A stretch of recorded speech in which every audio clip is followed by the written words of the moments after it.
Have you ever felt frustrated, overwhelmed, or stuck wasting time in admin instead of growing, leveraging, and scaling your business? Then this podcast is for you. Welcome to Delegate to Elevate, the podcast that's all about handing off what you don't need to do so you can focus on what you do best. So here's your host, Bonnie Schutz.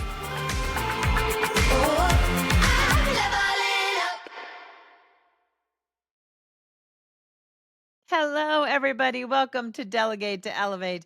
Get done. I'm your host, Bonnie Schutz, and I thank you so much for coming back to listen today. I have a guest on today who I have just been so giddily giggling with before we hit the record button. So this is going to be fun. We're going to make it fun. And if I totally mess up her last name or her first name, that's on me, and she'll correct me. So we'll hold her to that. I think of, okay, so her name is Kirsten. And did I even say that correct? Kirsten, right? You did. Yep. Okay. And then it's Ziegler. And I told her one of the first crushes I had in high school was a guy named Matt Ziegler. So that shouldn't be hard for me. So it's Kirsten Ziegler. Okay. So she helps founders build equitable, sustainable, and people-first workplaces. As a human resources consultant, certified strengths coach, love that, workshop facilitator, and speaker, she partners with small business owners to confidently navigate hiring their first employees, develop compliant HR practices, and lead with clarity and empathy. It's just a little mini me. Mine just comes through that master's degree in the University of Hard Knocks, but yours come from probably an actual degree. It was an art, so yeah. Well, that's okay. An art degree. People are an art, right? Yeah, dealing with people. So you really did go play to your own human strengths and go into human resources. You know all about delegation because you help other people do this. So tell me a little bit more about where you started, where you came from, and where you are now. Oh my gosh. Well, as I just said, I went to school for art, Yeah. It was I didn't even know HR was a thing when I was going to school, when I was in college. I went to school for visual art, and I was working in retail all throughout college and found myself being the one that interviewed the staff and managed them and did payroll and did all of this stuff, but still didn't know that was a job or a career. And then had a bunch of really weird jobs. I was a dog walker for a while, I feel you. Been there. I did window displays. I worked for an event company. And at that event company, I put together an internship program and was managing all of the interns. And then started to realize I love working with people. This has been the theme the entire time. And realized that that's a job. That's a career. It is. And started on my HR career path and worked in a variety of industries. I was at a tech startup for a while. I completely went opposite and worked in healthcare services at a very corporate company. I worked for an art gallery doing HR and in beauty. And I always found a little bit of a struggle when it came to being in HR companies because you're this weird in between where you're getting the pressure from the people, but you're also getting the pressure from the exec team. Yes. And you're kind of just the one being blamed, right? There isn't much you can do even though you try your best. And so I just found that a lot of my values, my ethics, they didn't align with a lot of the leadership teams I was working for. And I got fed up and decided to go out on my own and work with small businesses who are passionate about not only what they do, but want to build teams that reflect their own values and want to build cultures that are inclusive and fair and work for everyone. So that's kind of how I got here. I just within a month of deciding that, I had a website, I was going full steam, and then a month later was what am I doing? You hit the wall and you're who am I? Totally. Yeah. No, I love that you're a corporate dropout because I'm one of those too. Totally. like I said earlier, like a mini me, like I dabbled in a home building and tech, and then I would always be in the wrong industry at the wrong time because we had the tech bust and the .com thing and the and the home building crisis and all that. And where was I at those times? Those industries. I can I was always really somehow as being an executive assistant, always good friends or good tight colleagues with the HR people. Not because I was trying to Totally. do something wrong, but they were just who I vibed with because I'm a people person. And, in a different life, HR could have been my calling. Absolutely. But, I love that you've turned the ability to work with people and you are playing to your strengths without having to deal with the hierarchy of Yes. the leaders that you support and have to follow their rules. You just coach, for lack of a better word, I guess, people how to know and learn HR and build their teams based on their values and their thoughts and their processes. And so you also facilitate workshops and things like that. Where have you done that type of Yeah. thing? So I've done them at a few breakout sessions at conferences. I also Okay. find it really successful going into people's communities. So like other small business communities, or if it's like an industry specific thing.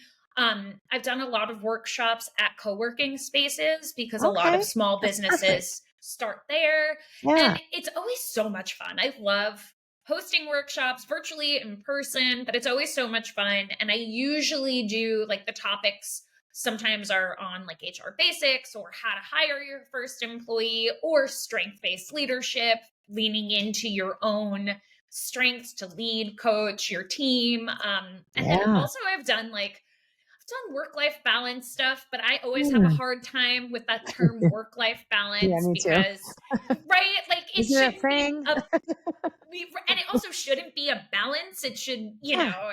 One so sometimes outweighs the others at different times. it's There's totally never a true flexible. balance, in my opinion. Exactly. And like you should be doing something that you love so that hopefully you don't have to work so hard to Yes. balance it. So Preach.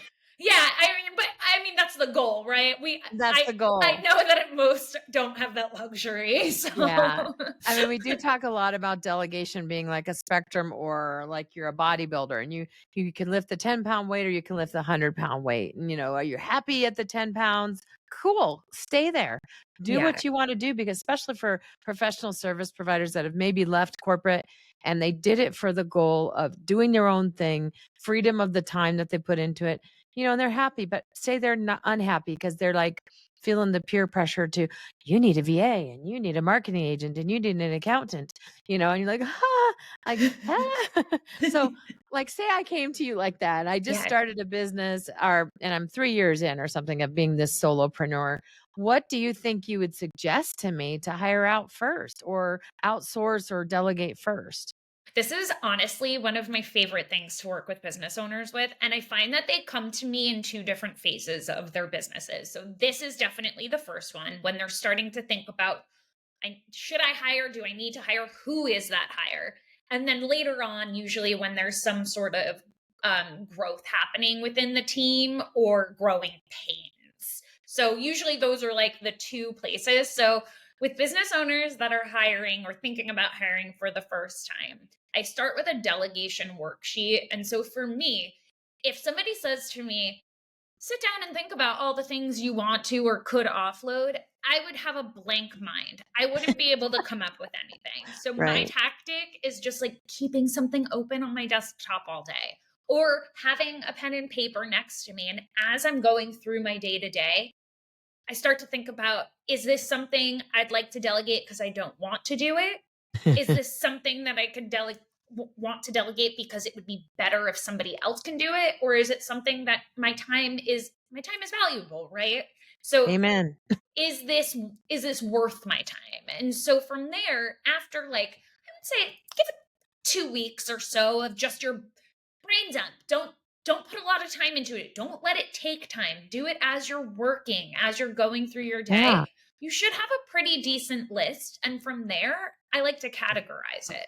And so you can see, is this admin? Is this operations? Is this marketing? Is this sales? Is this specific to what your business is, right? Not all businesses start out with the same hire. It really depends on what you do.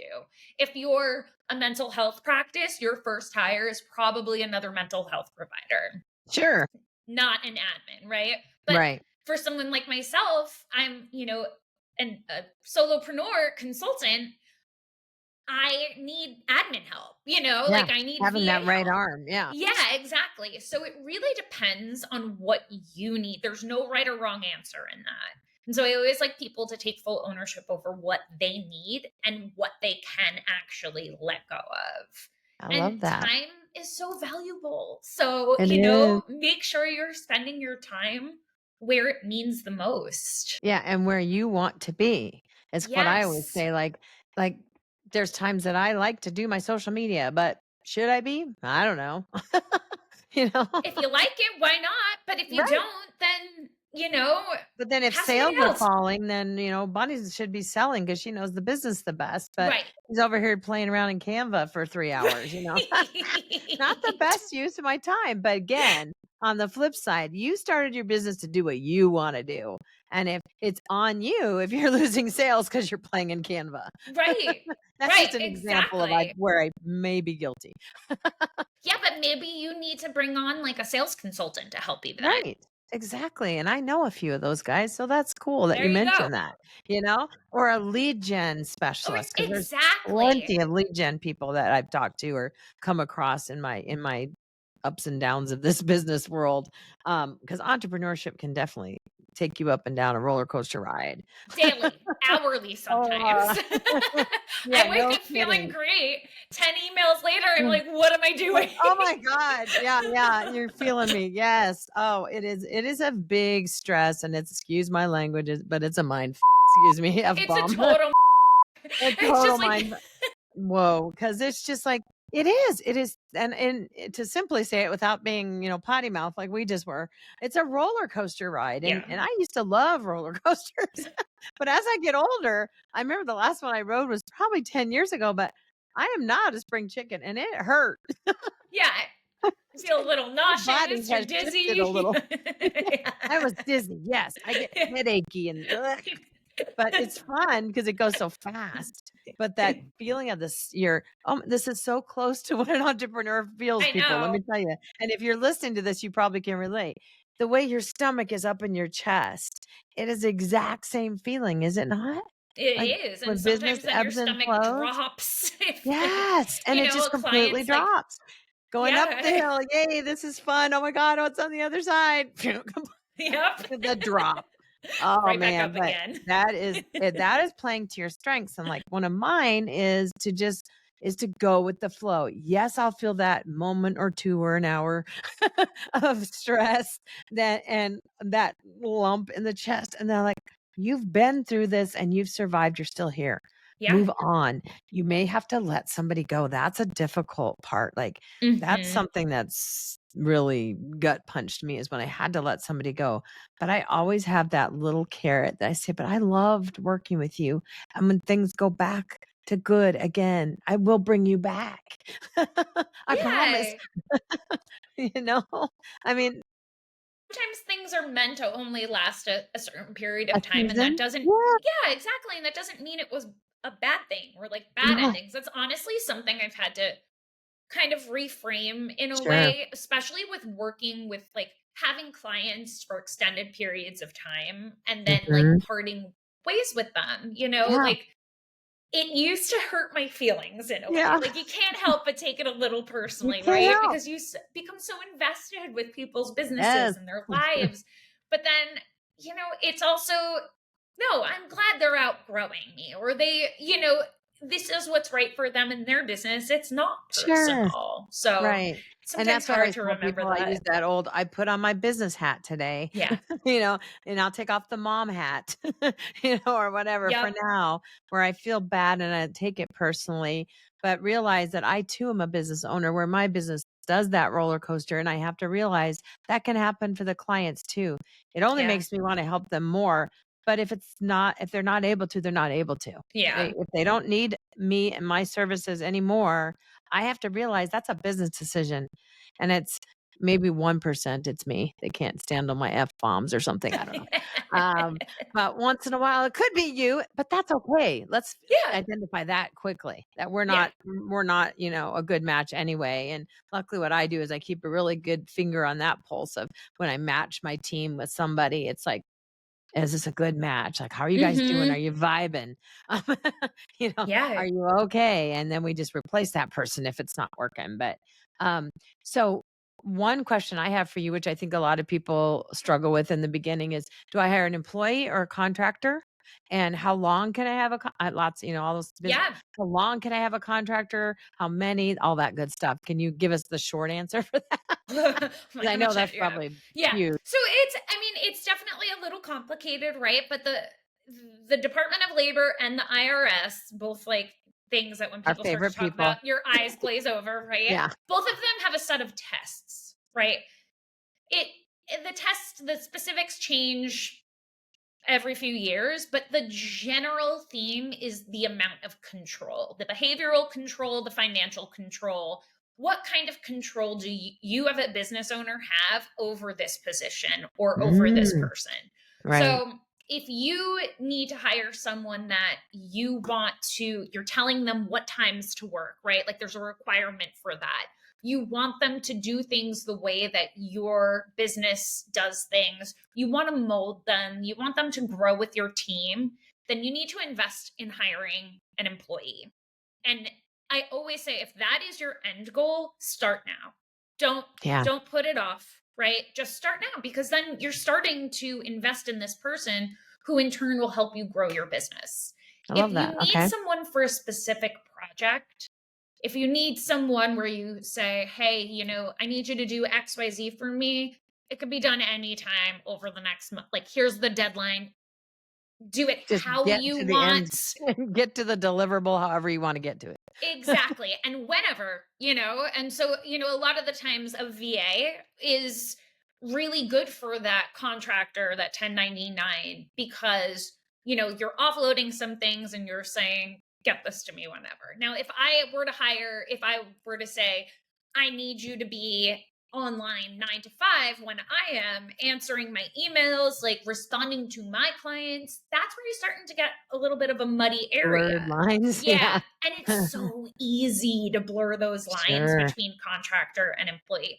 I will say also that the government wants you to hire employees because they want you to be paying those payroll taxes. Yeah. So if there's ever a question, I would always lean towards employee. Interesting. Okay. Mic drop for you. Golden nugget there, people. It's just safer for you. If you were to be audited and they were to find that people were actually employees when you had them as contractors, you could just be subject to so many back taxes and fines. And I've heard recently that that's something, I'm in New Jersey, that's something that the state is auditing more and more. I think it's a cash grab, but the state's like, we got to fix these potholes. Let's find the business owners with 1,000 contractors. Yeah. Totally. But it's unfortunately something to be aware of. That's good. It just makes me think about my own business and where I'm fully aware of. I cannot say you have to use this tool. You have to work 9 to 5. You have to do this to my contractors, because luckily I've known a few people like yourself that have given me these tips, and it helps me because my team is all contractors. And I have to stop myself at times saying, well, you should be doing it like this and you should be available here, which I say, I add in those little gray words like, we're generally available between 9 and 4. Generally saves my arse. Love that. And agencies have, like, if you're an agency, there are different loopholes and models you can use for that. Oh, okay. And then on top of that, if the contractors have other jobs that they're working, if this isn't their sole employment, that's a good thing too. That really helps.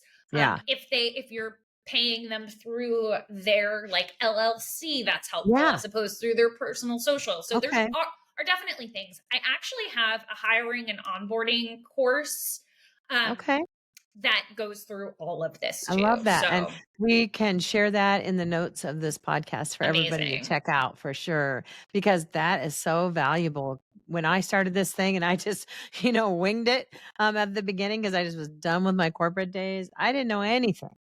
I knew nothing. And what I say is I kind of did, but I didn't because I sat so quietly taking notes in these, executive meetings. Falling asleep half the time. But what I tell people is it was soaking in. Yeah. And when I started applying to things to my new business, like, oh, I remember so and so talking about that. Like, I know this. That HR friendship I had, she used to talk about this. I know this. And so align EAs yourself. are a wealth of knowledge. Thank you. Yes. Thank you for Absolutely. acknowledging that. Well, Yes. I mean, one of the most valuable positions in a company, I would say, for sure. And it's funny that you said that you would buddy up with the HR person because I would always buddy up with the With the EAs. EAs. There's a similar vibe of like we have these jobs where there's a lot of discretion involved. Yes. And so we Yes. understand that about each other. And sometimes we're able to share those things with each other Sure. because, we were We've been both granted privy. that exclusivity to the knowledge of the layoffs or whatever's coming up. Exactly. Exactly. And like I know speaking for myself, HR can be so lonely because like no I one wants to be bet. your friend, I get that. Oh my gosh. You don't even go into the time that I had to stay quiet about who was working from home, which is so funny because almost all of us work from home these days. Pre-COVID. Anybody listening to this that knows me, sorry. I'm so sorry. But having to be the company snitch when Yeah. somebody, to me, it was so obviously not working when they were working from home. And I had to tell my boss. I was like, oh God, I hate this. That's when I totally had so much empathy for the HR people and the things they had to keep to themselves. So what you said rings so true to even the things that I had privy to that I couldn't share with anybody. Yeah, it And gets that lonely. stinks. Yeah. So that Yeah. was kind of delegating my trust. Let's see. I Mm. think very openly about the word delegate too on this show. Yeah. Like it's not always literal. Like it's cross delegation. So speaking to the HR person, maybe it's kind of like a way of cross delegating and being able to brain dump to somebody who's allowed to get the dump. Yeah. You're allowed to get my dump. Like, I can dump my on you and you're okay with that. But that's a delegation of the mind, right? Because sometimes the stress is something that just builds up because you feel you're human and I'm very much, a heart centered person. And you Yeah. feel so bad trying to keep the day-to-day act on with people around you, knowing they're about to be laid off. I know. I Oh, know. that is It's hard. miserable. It's miserable. And it's, Okay. when I work with leaders now who have to like let go people, obviously there are so many things to do in advance of that. Like I never unless it was a horrible, egregious, like code of conduct violation or Right. something terrible, you don't just fire someone. Like, Right. Give them a chance. Exactly. There are ways to kind of maybe Yes. work through it or work with the person or Thank get to you. that point where you've tried everything. Yeah, But when before you leaders throw on feel that PIP, yeah, exactly. Like maybe it's give them just a a chance. miscommunication. You just don't Yeah. know. But I always say like if you like people are always like, I feel so bad. I feel so stressed about it. And I'm like, you should feel bad. You should feel Yeah, stressed. you're normal. It's a horrible thing. If you didn't feel that way, then I would say You you might not probably be need to human. step away. Yeah, You may not be in the right you role. need to save yourself. Yeah. I'm a little too human because of my past. So it's like I delegate my mind to coaches because I have to debunk that crap in my head from when I was affected by layoffs and things like that because it's so much a part of me and my past. But I'm still here to talk about it. It Yeah. happened, it hurt, but I moved on. And now I have to flip it to where it's happened to me. I moved on. Now, if I say this to somebody, they're going to move on too. They'll be okay. Yeah. And I'll give them a great reference. Yeah. Hopefully, Yeah. unless it was one Yeah. of those extreme situations. Right. But so like, you say you lead with clarity and empathy. So do I. I Yeah. want to be, I'm probably a little too clear, which I probably overshare. And, the hubs who is my pseudo CFO and CTO, don't say so much. Don't tell them so much. I'm like, sorry, I can't help it. It's all that past trauma. You're but I can communicating. empathize. Yeah. Yeah. Like quit being over clear, Bonnie. You're like a little too transparent there. There's so much you can share, but oversharing, #guilty. I'm trying to go past that for sure. No, I love this. So like I've always wanted to have an HR or an HR adjacent person on because I know that that's a big struggle for professional service providers on when and how and who to Yeah. hire or not hire, or who you've already hired, and what to delegate or what to give to them, what to allow them in to see. And I think what I take away is if you're letting them in to see more, it might be an employee situation, right? Mm-hmm. Yeah, for So, sure. so I'm educating myself. Like, oops. Yeah. Thank you for correcting me on that one. Never going to do that again. Legal things aside, if you think about it, like an employee versus a contractor, right? Your employee will most likely be, well, the goal is for them to be more invested, Yeah. right? Like Okay. it's most For the likely long-term goal. right. Yeah. It's a long term. It's most likely their only position. Some people have multiple jobs, of course, Right. but like they're paying more attention and care to the It's their business. primary role where they have a little side hustle like they DoorDash. Right. Or maybe even if I've seen people, start with a part-time employee, which is totally like, because they may not be able to give them full-time hours right off the bat, but still like having that investment in dedicated. them. Yeah. Okay, that makes a lot of sense. So I think that's a great, great golden nugget for people to take away right now. These are some great buzzwords, the investing in someone and the confidentiality and all the things that you need when you're thinking about that. So now that you're doing your own thing, like how long have you been doing your own thing? When did you leave corporate? It's almost been 3 years. 3 years. Okay, congrats. Yeah, Three's thank a you. nice number. I don't know. That's a nice it's my number. favorite number. Nice triangular number. It's my favorite number. It's awesome. So, what was the first thing that you experimented with delegation or outsourcing in your business? Like, did you have a web designer design your website, or did you do that, or you did it, didn't you? I did it. I did do it. I did Me too. everything. I think sometimes I get, and I know that this is very common for people to get a little bit of overwhelmed when you're looking for help in who to choose to help you, right? Yeah. So when I'm looking for someone who's like not like for an employee or like I'm looking for like a service provider to help me with something specific, sometimes it's so hard for me to pick that, right? Where And do so you then I go? just don't, right? But Yeah. then I've started to realize, like, the more and more I met people, had conversations, like, it's not just about, it is, you want to work with the best and the smartest, but you also want to like the people, right? Yeah. So I started to really go off of like, well, who is in my orbit, right? That does X, Y, Z. And so it's so nice to have these networks, I feel like. I have built my business on my network relations because it is I find my people. And they are the ones that want to work with my agency because of that. Yeah. And I swear to God, me and you need to work together because you I even use the know. word, orbit. And like I use orbit all the time. And I'm not referring to gum. Is that even a gum anymore? Am I aging myself? It used to be a gum anyway, a chewing gum. But I always say orbit because I get tired of saying network. So I threw in orbit. Well, I mean, it's like it makes is sense. my It's circle. Yep. And circles have, that like, are I think in the surrounding earth, you. different layers. And as you get older, I'll give you this tip, your circle shrinks. But and that's maybe your personal circle. But Yeah. I suppose your business circle shrinks too, because from lessons learned, like, so-and-so sent me these people to work with and they suck. Right. Like, I love her, but how could she dare send me these people that suck? So I'm going to put her further out of my orbit for anybody she refers. People may make changes with like not accepting as much clients or doing different things. Right. And so that's why I like orbit, because it's like ebbs and flows. It's not a concrete thing. Right. I love that. The first thing it's a planet spin around that orbit, right? Yeah. I love the visual, right? And sometimes they align. Yes. And sometimes they don't, right? Exactly. The first thing though that I did outsource was getting some help with marketing, because I hate marketing, I've realized.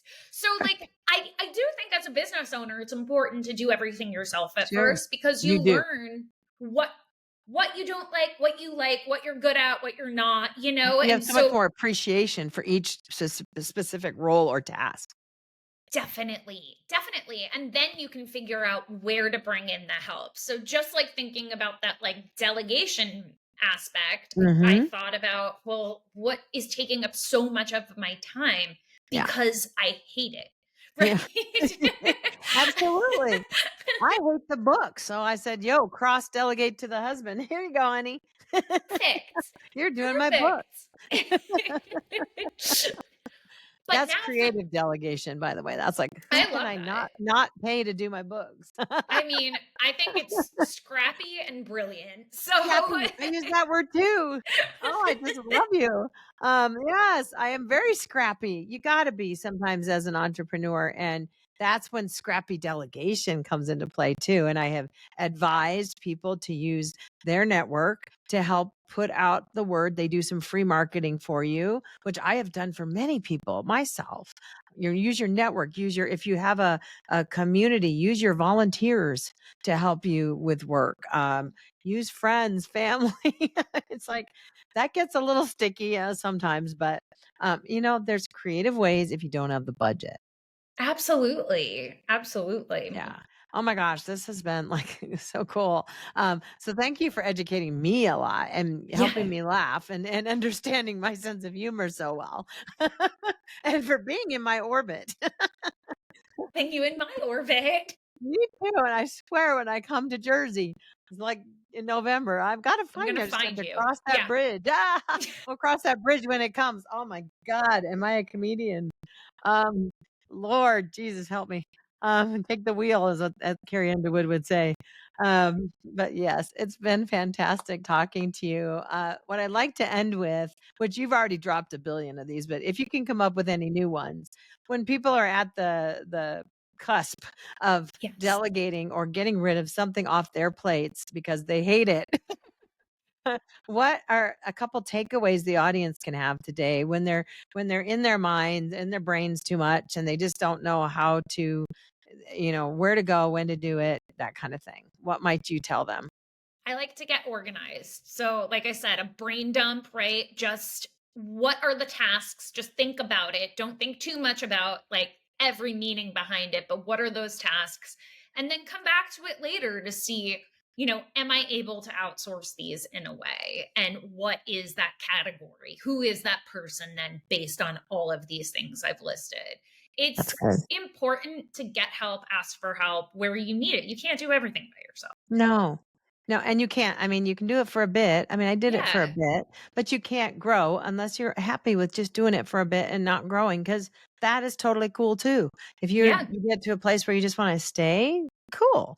But can you Yeah. sustain it? With Right. your one person? I don't know. Some people can, some people can't. But no, I love the tips that you've given here because they are so powerful, not Well, I'm only so for me glad. in my free coaching session I just had. uh, Thank you for that. Uh, but that's what I'm here to provide the audience that listens to this show, because we are either good, bad, or otherwise at delegating or outsourcing things. But tapping the brain power of your network and the people that like somebody that knows HR and knows to how to talk to you about your strengths and help you recognize. I really like social media. I might be a little bit too much of a micromanager when it comes to outsourcing that. Maybe you could help them talk around that. Like, Yeah. think about what you could do to be better than that. Yeah, And you let it go. absolutely. Let it go. Absolutely. Don't hold it back anymore. However that song goes. I can't actually sing better than that, but that's whatever. Oh my gosh. I'm just okay. Let's just say that's it, Bonnie. Stop talking. Thank you, everybody, for being here. Thank you, Kirsten, for being an awesome, awesome guest. I had so much fun. You made my day. Well, thanks for Um, having me. you bet. Everybody be sure to listen, subscribe, and share this with your colleagues, your friends, your family, anybody that owns a business, operates as a service provider, and can take a little golden nugget here and there from the show. I'd appreciate you. We'll share all of Kristen's information in the comments or down below, and hope to see you in the next episode. Thanks so much, everybody. Take care now. Bye-bye. Have you ever felt frustrated, overwhelmed, or stuck wasting time in admin instead of growing, leveraging, and scaling your business? Then this podcast is for you. Welcome to Delegate to Elevate, the podcast that's all about handing off what you don't need to do so you can focus on what you do best. So here's your host, Bonnie Schutz